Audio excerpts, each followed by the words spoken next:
Ah, here we are. Okay, we have to go out 10 seconds. Okay.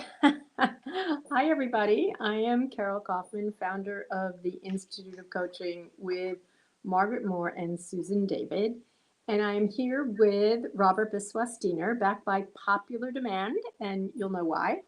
His nickname is the Indiana Jones of positive psychology. He's also written a ton of books, and he also did his thesis related to ethics. So we're going to have sort of an ethics riff, and love to kind of have your questions as we go along. So, Robert, why don't you just launch us in the discussion?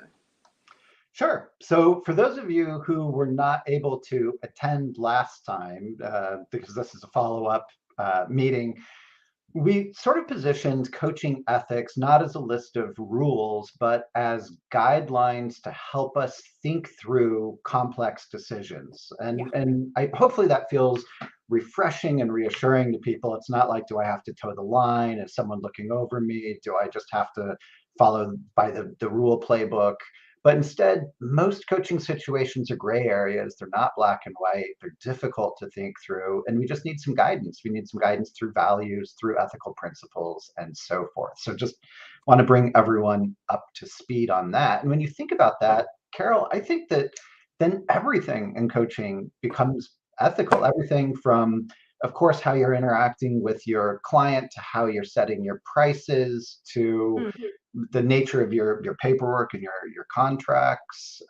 It just sort of all is ethics, regardless of what those individual ethical principles say. So, one thing, sorry if you can hear the train. Um, One thing, I was the chief supervisor of this partnership called Alexander Partners, and one of the coaches there talked a lot about sort of challenging ab- about what's your goal as a coach. And he really got me thinking. And one of the things that I came away with, and I'd love to hear your opinion on it because it's probably less straightforward than it appears. But when I'm done with the coaching engagement, okay, yeah, I want my person to be more effective, reach their goals, etc. But what really matters to me is this person a better person because of the coaching? So I'll start the conversation there. And Austin or Robert or whoever, you have to manage any questions because, so guys, what happened is my Chrome isn't working at all. So I'm on an old iPad. So I have no functionality. Hopefully, I have functionality. My technology doesn't have functionality. So, okay, Robert, take it away and challenge me on this, or simply agree slavishly. I'll let Yeah. you manage questions. Well, I mean, it's really interesting. So, first of all, what you're saying, I love how provocative it is because it flies in the face of the adage like, oh, the client has the agenda, the coach doesn't have an agenda. But of course, coaches have agendas. Our agendas range from we want to do a good job to we want to make sure the client gets something meaningful out of this. And then there's that sort of slippery slope of I want my client to be successful, and then we start taking ownership of their success, and that can be problematic in its own Yeah. ways. So if you say I want my client to be a better person, that's a great sentiment. So I guess my challenging question to you then is how much is that what the client wants? Is that a co-created outcome? Oh God, that is a good question. Um, I actually think now that I'm thinking about it, you'd think I would think this in advance. Now that I'm thinking about it, in a way, it's a side effect of the work. And of course, what do you mean by good is a whole another thing. But very often people are sent to me. About half my practice are just regular wonderful leaders, and about half my practice are people that just scare the shoes off of other people, including coaches who say, "Oh my blank, Carol, take them." And so one guy I'm working with right now has been under investigation. He was found like bad, um, and one of the things that's really important to me is what's the impact you're having on other people. So for him, it was really great because we right away we got into that the main work was him identifying mini activations so that he didn't basically belittle people, etc. So Mhm. on one hand, the goal is for him to see his impact. And as he's seeing his impact, how to then, I think that translates into him becoming a better person by being more informed that what he sees as driving results for the company is being perceived as being brutal. So it is satisfying to me to see him become interested in having a better impact on people, which is what I would think of as being a better person. Yeah, well, I mean, I think you very deftly sidestep any ethical trap there because it's directly tagged to the client's agenda, right? Oh, What yeah. does it mean for me to be a better performer, a better leader? And part of what that means is getting along with others better, keeping morale up, having better social interactions, and that is being a better person. Okay, let me run this by you and see if this our litmus test. Okay, so I was working with one person, and I do personally have an issue when people are like terrible to other people. Um, and she was like, well, I don't want to change. I'm not interested in changing. And I've had some clients like that who become angels actually fairly quickly. But this woman was not really interested. I don't see why I should help other people. They're weak. Why is that my job? I don't remember her role. She was a C something. And I actually was annoyed with her about this, which I managed to, as you have in your ethical audit, which we'll talk about, it's how do you edit yourself.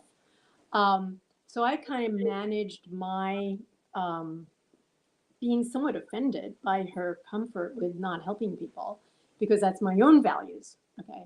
So then I did say to her, so, when you're in your meeting, um, rather than like reveling in their weakness, so when you're in the meeting, what would it be like for you to think about how you could pause? This is a strengths intervention. How you could use your generosity in a new way in these meetings, because she had identified it was a value. She then said no. I wasn't quite sure what to say, so I said nothing. And then she said, not generosity, something else, but I'll figure it out. So I'll stop there. Yeah, well, let me just highlight something I love about that, which is that you said nothing. And I'm reminded of the David Drake quote that a coach should only speak if what they're going to say is more powerful than silence, Oh which God, I failed that every hour, like multiple times. which I really like. So I think that's probably a perfect example of that. Um, yeah, I mean, it's kind of a pesky issue because we do have judgments of our clients. We do have emotional reactions to our clients, and we endeavor not to, right? But I think it's a little bit Pollyanna-ish to think that we're not going to get frustrated with a client, or that we're just going to like be so wholehearted all the time, almost like not human with them. One thing I once did, kind of along the lines of what you sometimes do, I found that I was sort of judging my client in my heart because they were telling a story that I found a little odious. Like, I was like, you're complaining about these people, but you seem a little unreasonable to me. What was happening in my heart? Yeah, yeah. And the question I asked was, who's the villain in this story? And I wasn't sure. Even in the moment, I was like, is this just Robert putting his own values on it? Is this just a manifestation, a demonstration of my own judgment? This could go horribly wrong. It, it happened to land really well. The person said, wait a minute, I think they might be the villain, but I certainly think I'm also the villain. And it led to insight. And I've actually used that question a couple of times in the years since then. It's not like a go-to question for me, but I've found occasion to use it.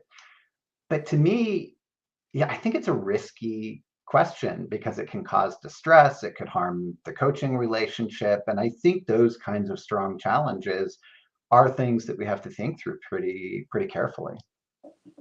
Yes, and you are not an emotional idiot. So I think that you probably would only ask that question when it would land. I think if you were working with someone who is very sort of narcissistically fragile, or someone that you sensed wasn't going to be interested in taking responsibility, you wouldn't ask the question. So, what I would say is that's a very good question for a certain group of people where it would be helpful to increase their self awareness. And, John Whitmore is like the goal of coaching is increase self awareness and self responsibility. Mhm. So that would be my guess. Well, I would say that that Nothing the is working today. Oops. Now, Robert, I yeah, can't see. Okay, now I can see everybody. yeah. I was going to say that I think anytime we do a Robert, I challenging, don't know if other people can hear you, but I can't hear you. you can't? No, I think you're actually on. No? Anyway, if we could find out if other people say something again. Yeah, can you hear me? Okay, I am unable to hear you, but I'm. Austin Okay, says, Austin says I can hear both of you. yeah.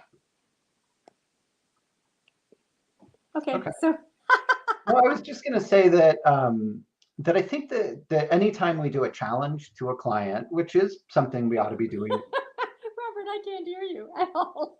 So carry on. everyone else can hear. So I'll try to figure out on my anytime end what we do a this challenge to a could client, be. we are taking a risk, right? And anytime that there is a risk, it's a I'm going calculated to try to risk. call And in on I my think phone that, and see if I can hear you that way. So I think, listen, Robert, yeah. why don't you tell everyone about your fabulous ethical audit? Or is that what you were doing already? If you not, that's it. I can only get now. Okay, Good. ethical. Oh, so guys, if you can Cool. hear me, um, Ethical audit. what's his name? Oleg Fedosiv asked, "Do you know of any reflection tools and ethics that were developed for coaching?" And our answer is yes, the ethical audit, which is Robert. Yeah. So I'm going to tell everyone I just created this. You're welcome to use it. We could distribute it to people. And what I've done, especially for training purposes, is created an ethical audit that is a list of questions and a process by which you can essentially audit yourself and your practice through an ethical lens. And I've divided it for novice coaches, sort of mid-level coaches, and advanced coaches. And each of the audits looks at it as sort of a different framework. So they all begin by saying, let's look at coaching values and ethics. Remind yourself of those core principles that undergird all professional ethics: non-malfeasance, beneficence, autonomy, and justice, fairness. And so you're priming those values, those thoughts, and then you go through a list of asking questions. So for beginners, I just walk through every part of their business. Let's look at your website. What kind of statements are you making about your services, about the profession? Audit your paperwork, your pricing policy. Do you have a sliding fee scale? Do you think that slide should go up for more affluent clients? Do you think you don't need a sliding fee scale? What's your justification? And it's not to suggest that there are right or wrong answers to these types of questions. It's just for beginners, getting them into that reflective practice idea. And I think you need questions posed from the outside, just like our value as coaches is to pose questions that the client hasn't thought of. You can't just use your own values. You need to actually think this through kind of in a formulaic way. My favorite, though, is the mid-level audit, which I use the expanding nature of the ICF ethics code. So for those who don't know, the ICF ethics code starts small. What's my responsibility to my client? And then what's my responsibility to my practice? And then what's my responsibility to the profession? And then what's my responsibility to society?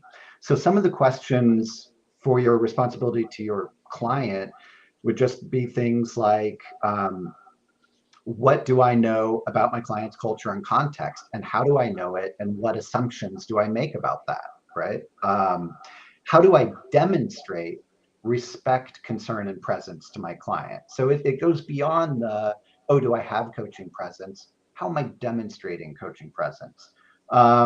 What's the least amount of money I would take to work with this client? And how might that be different than the amount of money I'm actually taking? I think that's quite a challenging question for people. And then from there, you go responsibility to practice. So how would I recognize if there's conflicts of interest? Do I have a formal mechanism for dealing with them? How do I manage my own stress? How do I maintain my professional development? Responsibility to the profession.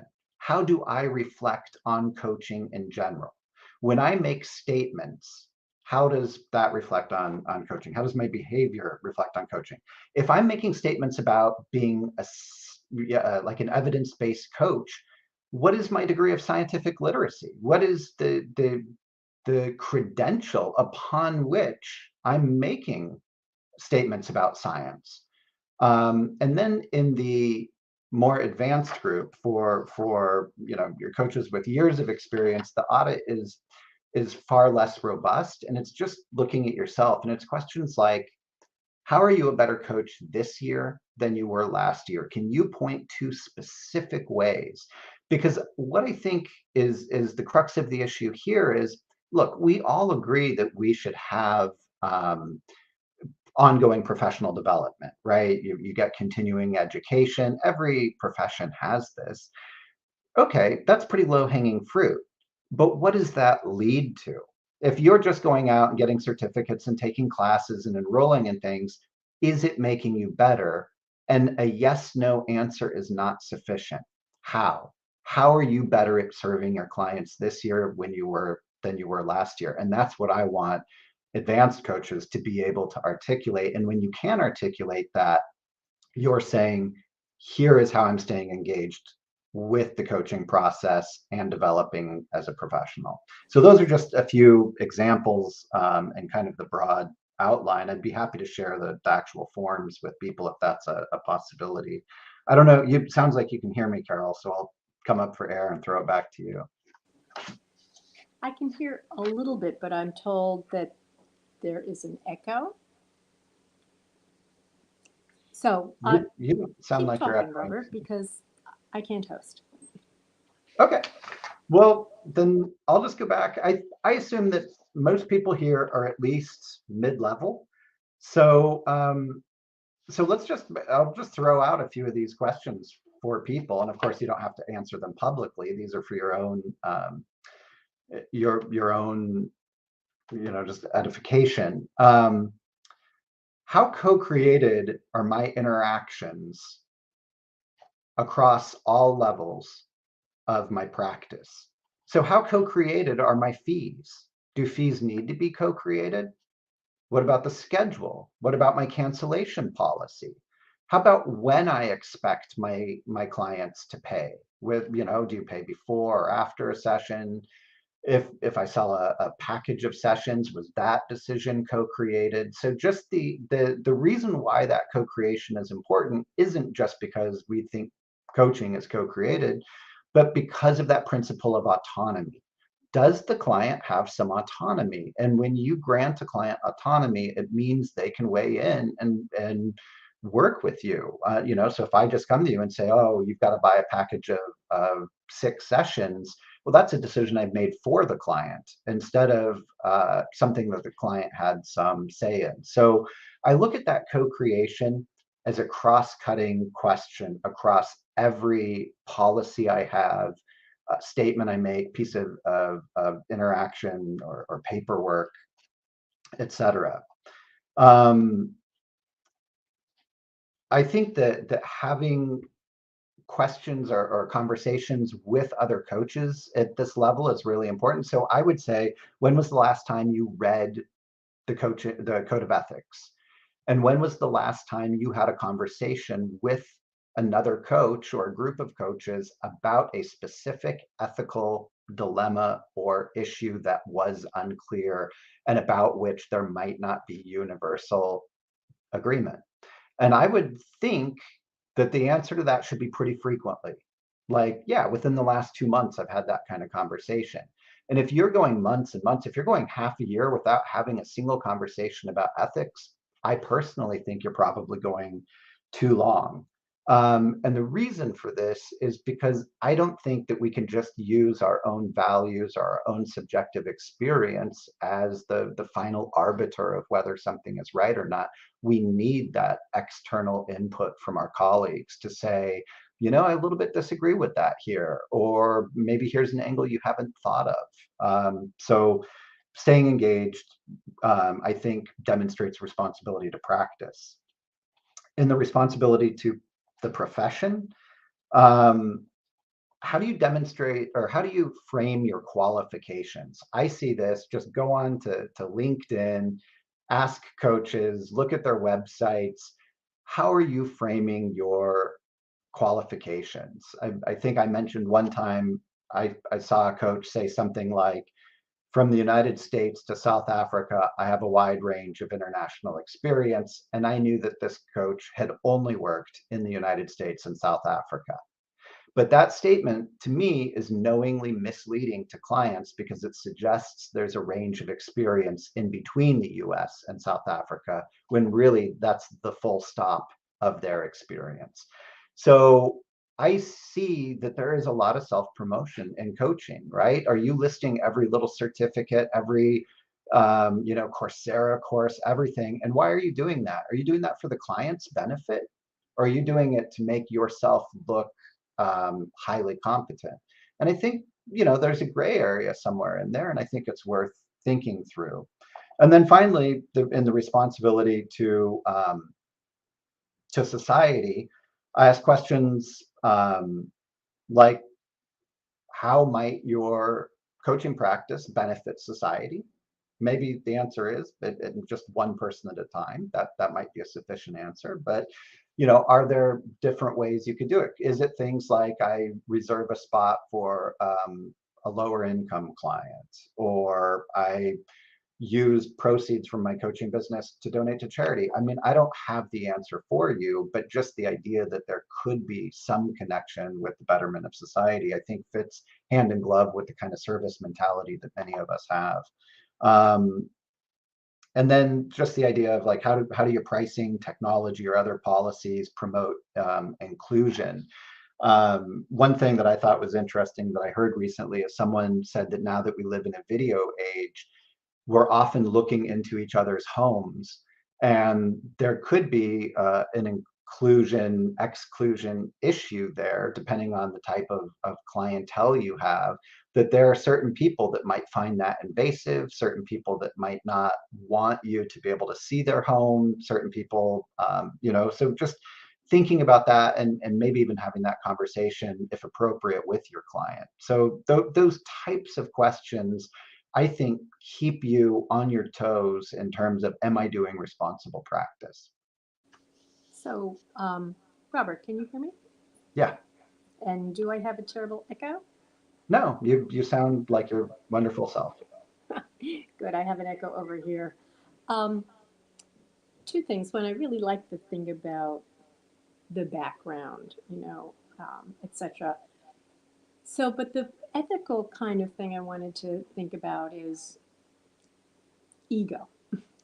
That's a little bit in the self promotion thing, but how, for me, the ethical redirect constantly is for me to ask myself, am I being of service to my client rather than service to myself, to looking smart, to getting the client, all kinds of things.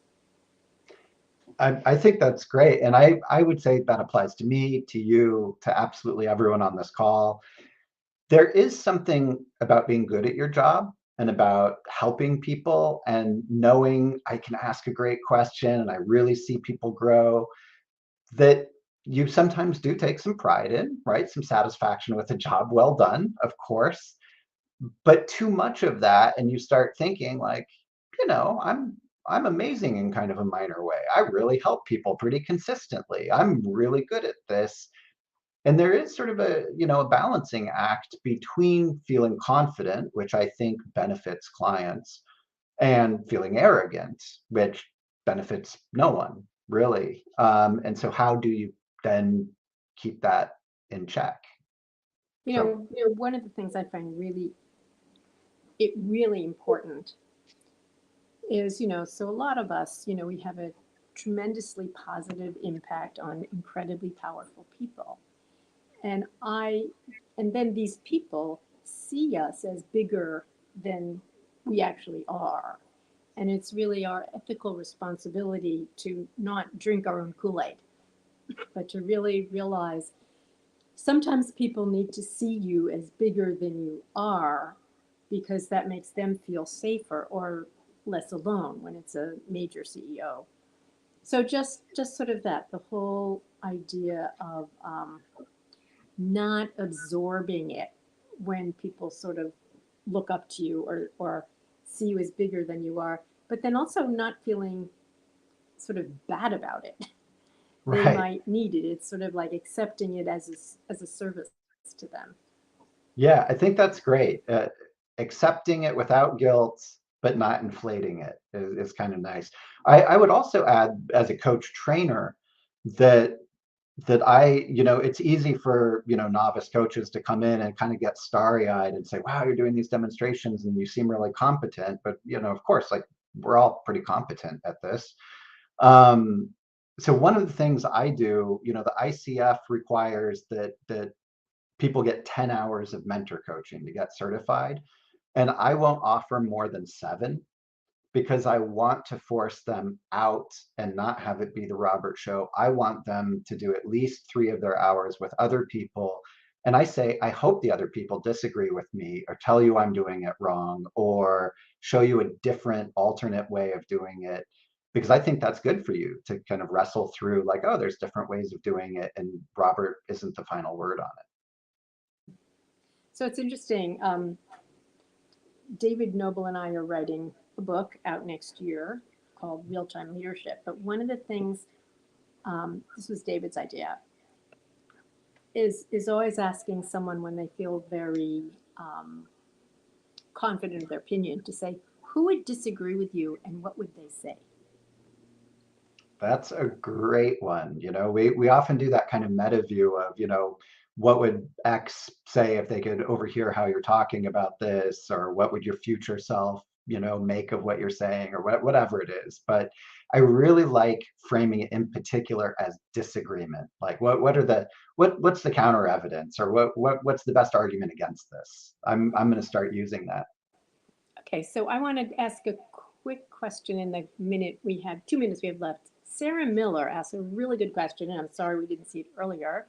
And Wendy, thank you for texting me questions. What about universal ethics? When a country or region has ethics that may be taboo to one, but not to another? Yeah, it's a great question. I know as a researcher, I've dealt with this many times. For example, informed consent of the individual in research, right? Getting you to say, yes, you're going to participate. When I first went to India, a more collectivist society, I dealt with a situation where a university professor said, no, I can grant consent on all the people in this class because I'm in charge of them. They can't do it for themselves. And on the one hand, I wanted to say, wow, that sounds so inflammatory because they're individuals and they should be able to grant their own informed consent. On the other hand, I also have an ethical standard that says I should be culturally sensitive. And is this part of how the culture works? So sometimes you get these dilemmas where you get two ethical principles colliding against one another. And I think you have to take it on a case by case basis and think it through, which ultimately is what I think ethics are, is making decisions in really complicated circumstances. Um, I lost my sound again, so I've been trying to read your lips. I'm Oh, sure whatever you said was absolutely fascinating and it was brilliant, and I'm amazing. It so was glad you amazing. shared it. Unfortunately, I just was watching your lips move. So everybody, thank you for your patience. Now you see. Robert doesn't actually need a host. And one last thing that's very interesting to me is that, so I'm getting a comment from Wendy again, which is, how do we co-create that? So I don't know what you said, but how do we co-create that with people? So I was in Sulawesi, and everybody there sacrificed animals. And then, well, what's my role?